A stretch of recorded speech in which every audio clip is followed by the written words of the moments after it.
It's Gary Kay. We're here at the Almo E4 AV Tour here in the beautiful Meadowlands, New Jersey. Michael Bergeron, are you from the Meadowlands? No, I'm not. Is anybody from the Meadowlands, or is this just like a place to have events? I think somebody's from here. So there's more than who didn't get flooded out. More than the football game and the basketball arena and that kind of stuff. Well, definitely Secaucus, which is right there. That's right. We are in Secaucus. That's true. Secaucus. There's people. I know people who live in Secaucus. Okay. So look, you're with Panasonic, so you're the Panasonic guru. So what I want you to do is tell me what it is you're showing here. I mean, you have a wide range of stuff. We have these like big, nice, expensive broadcast cameras, right? Field broadcast cameras. What is that? This one's actually not that expensive. This one's really only about like $1,400. And it's a AVC camera, records on SD cards, and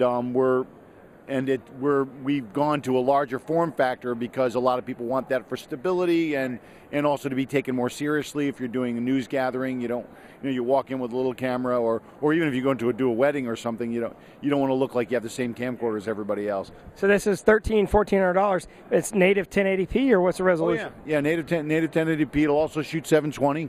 It's AVC HD. AVC HD. Yeah, it records on the SD cards. It's got an HDMI output. And a very good autofocus, but you also have manual controls on here, and this is really for that price point really the best professionally designed camera that we've made. And so, are the files, because of the resolution and the quality of the imaging in this, compared to a small camera, are the files a lot larger when you make recordings that are than a typical small camera would make? They can be larger. It depends on how you set the camera up. It's using H.264 codec, and there's a lot of different profiles and settings you can put that on. And so depending on where you set it, you'll get a larger or smaller file size. But of course, that's going to affect the video quality. And this one, you also have the opportunity to shoot in 720p. And for example, I can shoot 720p at 8 megabits, which will make a pretty small file size. But it's very useful, and it looks great, and it's good for transferring around, FTPing to somebody. In fact, the 8 megabit 720p is what most sports coaches use in college and pro sports for game review and scouting.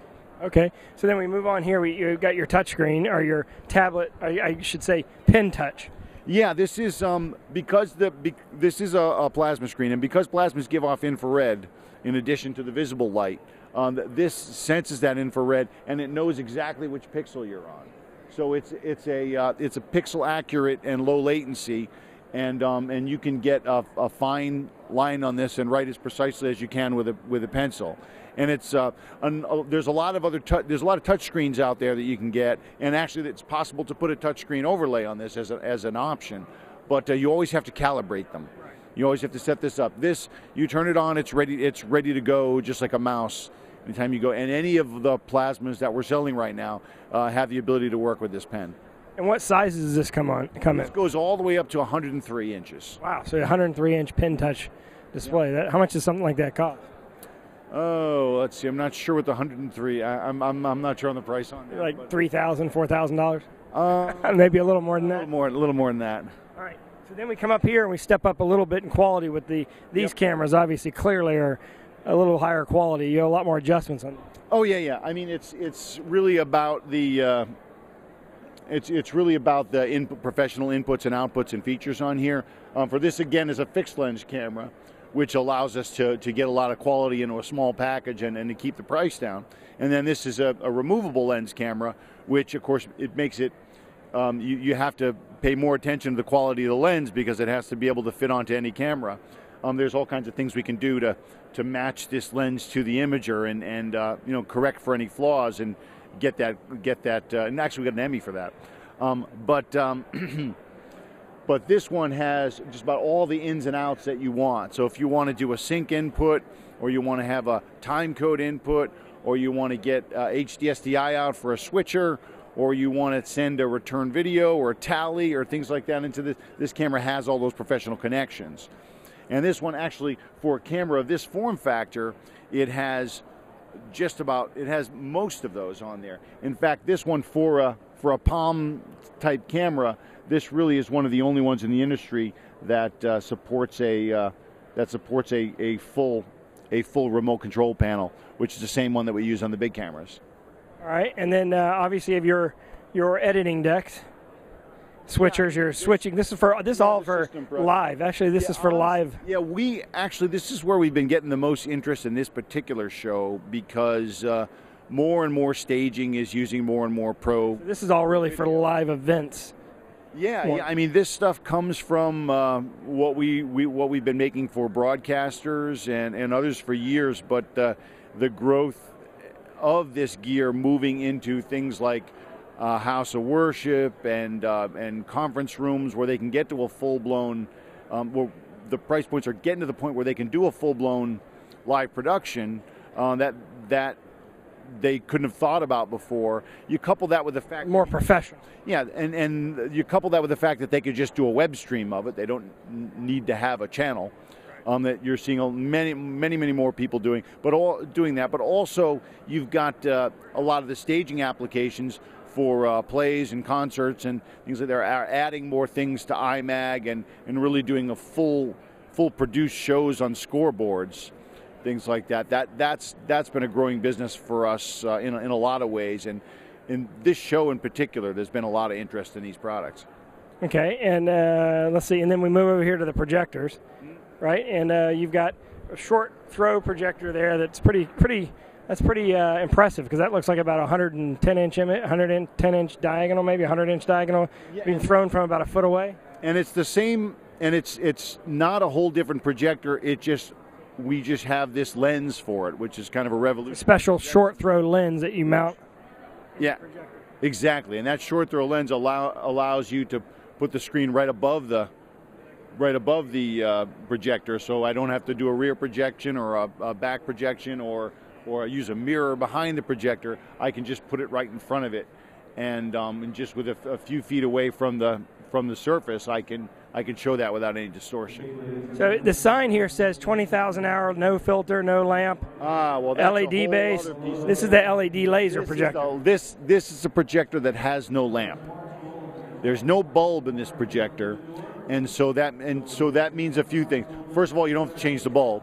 Secondly, it's not running nearly as hot as anything with a bulb, and so there's not as much fan blowing in there, which of course means less worrying about changing filters, and also there's not a warm-up time or anything like that. This basically is the same amount of maintenance as a flat screen TV. If I want to move this, I shut it off, unplug it, and move it. It's whereas with a projector, I've got to let it. With a traditional lamp projector, I've got to let it cool down.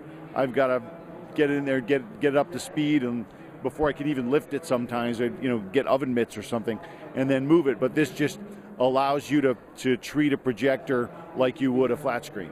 So this is an LED laser hybrid projector then, yes. Right?